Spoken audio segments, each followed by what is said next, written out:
आज का हमारा वीडियो रहेगा विद्युत क्षेत्र द्विध्रुव की अक्ष पर विद्युत क्षेत्र की गणना।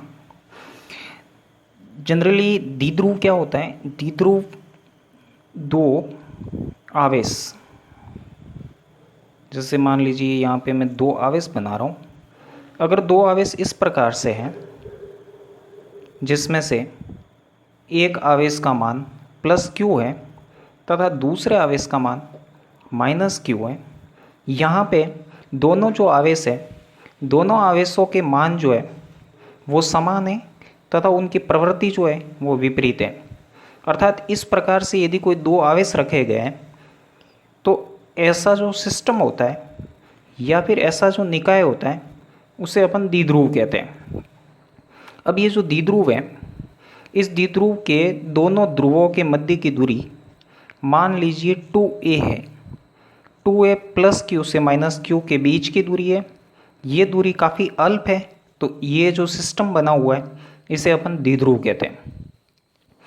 अब द्विध्रुव के दोनों बिंदुओं को मिलाने वाली ये जो रेखा है, इस रेखा को अगर इस तरह से लंबा कर लिया जाए, ऐसे इस तरह से मान लीजिए मैं लंबा कर लेता हूँ, ये दोनों तरफ कहीं भी लंबा कर सकते हैं अपन, मैं इस तरफ कर रहा हूँ, तो ये पूरी जो लाइन है दोनों ओर कितनी भी लंबी हो सकती है, इसको अपन द्विध्रुव की अक्ष कहते हैं। अब ये जो अक्ष है, इस अक्ष के ऊपर मान लीजिए यहाँ पे कोई बिंदु है, इस बिंदु को मैं P नाम दे देता हूँ, और बिंदु P पर अपन को कुल विद्युत क्षेत्र की गणना करनी है। बिंदु P पर विद्युत क्षेत्र, कुल विद्युत क्षेत्र की गणना करने के लिए हमें दो अलग अलग विद्युत क्षेत्रों को जोड़ना होता है। प्लस Q के कारण जो विद्युत क्षेत्र है तथा माइनस Q के कारण जो विद्युत क्षेत्र है, दोनों आवेशों के कारण P पर कुल विद्युत क्षेत्र कितना है वो अपन को जोड़ना होता है। यहाँ पे ये जो द्विध्रुव है, द्विध्रुव के मध्य बिंदु को अपन O नाम दे देते हैं, इसका नाम दे दिया मैंने O। अब द्विध्रुव का जो मध्य बिंदु है, इस मध्य बिंदु से P की दूरी मान लेते हैं कि R है, तो ये दूरी हो जाएगी R। ये द्विध्रुव से बिंदु की दूरी कहलाती है, क्योंकि ये दूरी इम्पोर्टेंट होती है। यानी कि अगर अपन को कहीं भी दूरी दे रखी होती है कि द्विध्रुव से इतनी दूरी, तो जो भी दूरी दे रखी होती है वो द्विध्रुव के केंद्र से दूरी मानी जाती है। ये द्विध्रुव का केंद्र है, यहाँ से दूरी मानी जाती है। जितनी भी दूरियाँ द्विध्रुव से संबंधित होती है वो यहीं से मानी जाती है। अब ये जो प्लस क्यू है, इसकी अगर बिंदु P से दूरी देखें तो ये दूरी कितनी होती है, तो ये दूरी देखते हैं, यहाँ से यहाँ तक वाली दूरी R है, ये पूरी दूरी 2a है, तो यहाँ से यहाँ तक a हो जाएगी, तो a दूरी तो ये हो गई और R दूरी ये हो गई। यानी प्लस Q से P बिंदु के बीच की दूरी हो जाएगी R प्लस a। इसी प्रकार से माइनस Q से P के बीच की दूरी कितनी होगी, तो माइनस Q से P के बीच की जो दूरी होगी वो हो जाएगी R माइनस a, क्योंकि यहाँ से यहाँ तक पूरा R है और अपन को दूरी निकालनी है ये वाली। तो पूरी दूरी में से, इस पूरी दूरी में से अगर अपन ये वाली दूरी हटा दे तो पीछे बच जाएगी ये दूरी, और ये दूरी कितनी है, तो पूरी थी R, इस R में से इस a को हटा देते हैं, तो ये बची हुई दूरी हो जाएगी R माइनस a। तो यहाँ पे अपन ने दो चीज़ें निकाली कि धनावेश की R से दूरी जो है, बिंदु P से दूरी है वो R प्लस a है, और ऋणावेश की बिंदु P से दूरी है वो R माइनस a है। अब यहाँ पे एक चीज़ और आती है, वो है इस द्विध्रुव का द्विध्रुव आघूर्ण। द्विध्रुव का द्विध्रुव आघूर्ण क्या होता है? द्विध्रुव का द्विध्रुव आघूर्ण होता है P, और P बराबर होता है 2a इंटू Q। इसको द्विध्रुव का द्विध्रुव आघूर्ण कहते हैं। यहाँ पे P एक सदिश राशि होती है जिसकी दिशा माइनस से प्लस की तरफ होती है, यानी ऋणावेश से धनावेश की तरफ इसकी दिशा होती है। तो P एक वेक्टर क्वांटिटी है जिसकी दिशा होती है ऋण से धनावेश की तरफ।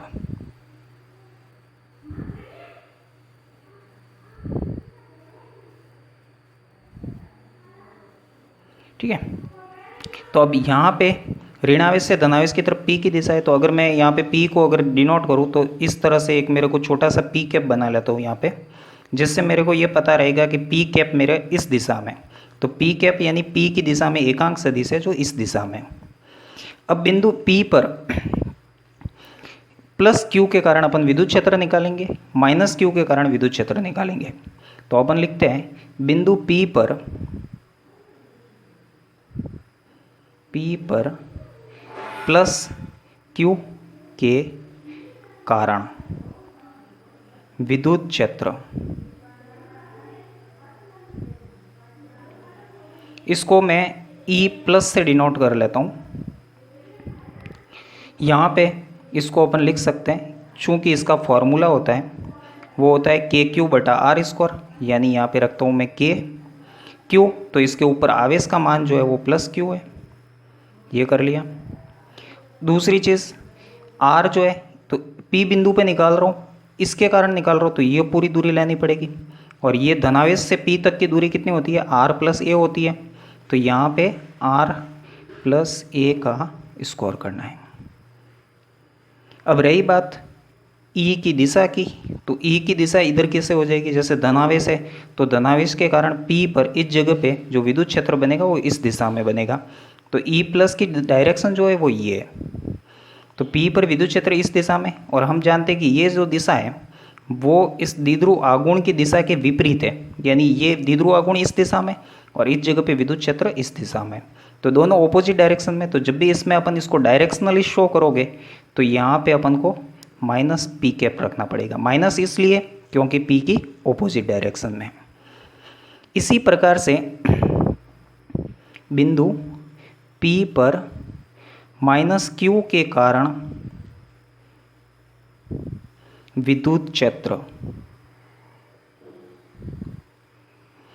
तो माइनस क्यू के कारण जो विद्युत क्षेत्र आएगा उसको अपन इस तरह से कह सकते हैं ई माइनस, और ये हो जाएगा के क्यू, क्योंकि इस पे आवेश का मान क्यू है और इसके कारण यहाँ पे अपन विद्युत क्षेत्र निकाल रहे हैं, तो इसके कारण यहाँ पे विद्युत क्षेत्र में इस बार अपन दूरी ये लेंगे, तो फॉर्मूला होता है के क्यू बाई आर स्क्वायर, तो यहाँ पे करेंगे आर माइनस ए का स्क्वायर, क्योंकि दूरी जो है यहाँ पे वो आर माइनस ए है, तो इस प्रकार से हो गया।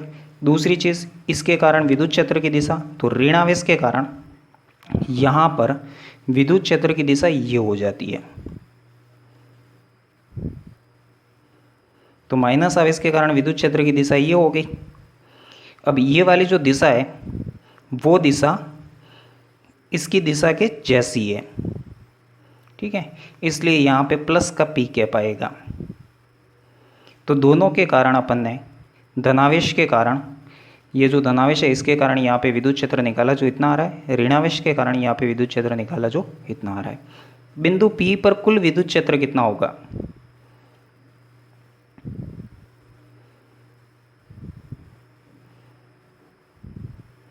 तो बिंदु P पर कुल विद्युत क्षेत्र जो होगा वो हो जाएगा दोनों विद्युत क्षेत्रों का योगफल, तो ये हो जाएगा E इक्वल्स टू धनावेश के कारण विद्युत क्षेत्र प्लस ऋणावेश के कारण विद्युत क्षेत्र,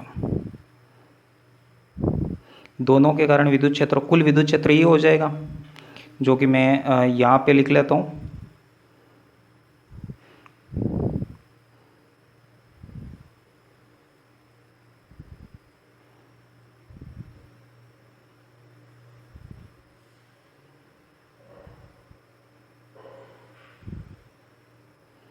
तो धनावेश के कारण विद्युत क्षेत्र और ऋणावेश के कारण विद्युत क्षेत्र, कुल विद्युत क्षेत्र जो है बिंदु ई पर पी पर वो इतना हो जाएगा। अब अपन क्या करते हैं, दोनों विद्युत क्षेत्र है इसके मान रखते हैं यहाँ पे,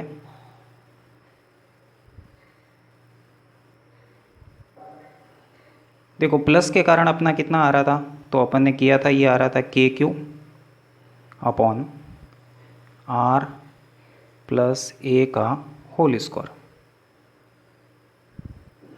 और डायरेक्शन आ रही थी माइनस पी कैप,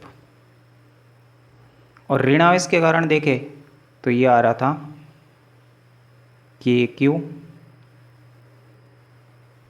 यहाँ पे आ रहा था आर माइनस ए का होल स्क्वायर, और यहाँ पे आ रहा है प्लस पी कैप। इसको अपन जो है आगे सॉल्व करेंगे तो ये इस तरह से हो जाएगा। यहाँ पे देखो के क्यू और पी है, तो इसको मैं ऐसे लिख सकता हूँ के क्यू पी कैप, और यहाँ पे हो जाएगा आर प्लस ए का होल स्क्वायर। इसी प्रकार से इधर हो जाएगा के क्यू पी कैप, और यहाँ पे हो जाएगा आर माइनस ए का होल स्क्वायर। इसको आगे और इसको पीछे ले लेते हैं। K Q P cap R minus A का whole square minus K Q P cap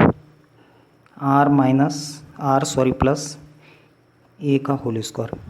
अब इसमें से जो भी कॉमन है वो अपन बाहर ले लेते हैं, तो के क्यू और पी कॉमन है, यह बच जाएगा 1/, यहाँ पे ई वेक्टर चलने देना है क्योंकि अपन वेक्टर में कर रहे हैं इसको। ये हो जाएगा आर माइनस ए का whole square minus R plus A का होल स्क्वायर। ई हो जाएगा यहाँ पे के क्यू पी कैप, यहाँ पे इन दोनों का लसअप लेना है यानी एलसीएम लेना है दोनों का, तो ये हो जाएगा आर माइनस ए का स्क्वायर और आर प्लस ए का स्क्वायर। यहाँ पे आ जाएगा आर प्लस ए का whole square minus R minus A का होल स्क्वायर।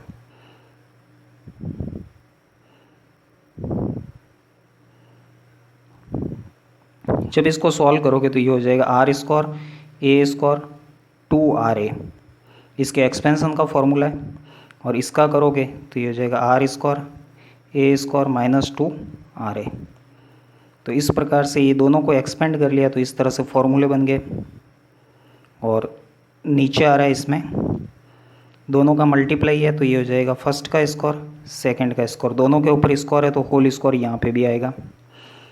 और अब इसमें से जो भी कट रहा है वो काट लेते हैं। यहाँ पे हो जाएगा ये वाली टर्म ये इससे कट जाएगी, तो ऊपर आ जाएगा 2RA minus minus plus 2RA, यानी ये हो गया 4RA, और नीचे जो है आ रहा है R square minus A square का होल स्क्वायर। अब देखो यहाँ पे क्या हो रहा है कि ये जो अपने पास आ रहा है इसके अंदर अपन क्या करेंगे कि r जो है वो a की कंपैरिजन में काफ़ी बड़ा है, r is very very greater than a। तो अपन क्या करते हैं इसमें नीचे वाला जो टर्म्स है उसमें अपन a को छोड़ लेते हैं, तो ये हो जाएगा के क्यू पी कैप, ये हो जाएगा 4RA अपॉन आर स्क्वायर और होल स्क्वायर। नीचे वाले r को मैंने a को छोड़ लिया r के कंपैरिजन में, तो अब यहाँ पे क्या बन गया के क्यू पी कैप 4R और a, और नीचे बन गया r की पावर 4। तो यहाँ पे एक r से एक r कट जाएगा, यानी इसको अपन इस तरह से लिख सकते हैं, एक r से एक r कट जाएगा तो ये हो जाएगा 4KQ A पी कैप, सारे वही है सिर्फ मैंने 4 को आगे लिया है, और ये एक r से एक r कट जाएगा तो r क्यूब हो जाएगा। अब यहाँ पे एक चीज़ मैंने बताई थी कि P इक्वल्स टू होता है 2AQ, तो 4AQ जो है वो इक्वल्स टू हो जाएगा 2P के। तो यहाँ पे 4Q और A जो है ये जो टर्म है ये 2P के इक्वल हो जाता है। तो इस तरह से अपने पास ओवरऑल आ जाएगा E इक्वल्स टू 4Q और A की जगह अपन रखेंगे 2P, K ऐसे ही है इसको रख लिया मैंने 2P, और बचा है ये P कैप और नीचे आ जाएगा R क्यूब। तो ये जो है फाइनली इस तरह से बन जाएगा 2K P, और P कैप जो है वो P का वेक्टर बन गया, तो यहाँ पे बन जाएगा वेक्टर ऑफ P और नीचे आ जाएगा R क्यूब। तो ये जो फॉर्मूला है यही फॉर्मूला द्विध्रुव के अक्ष पर विद्युत क्षेत्र के लिए होता है। ठीक है, तो इस तरह से अपन कोई जो द्विध्रुव है उसकी अक्ष पर विद्युत क्षेत्र अगर निकालना है तो इस तरह से निकाल सकते हैं।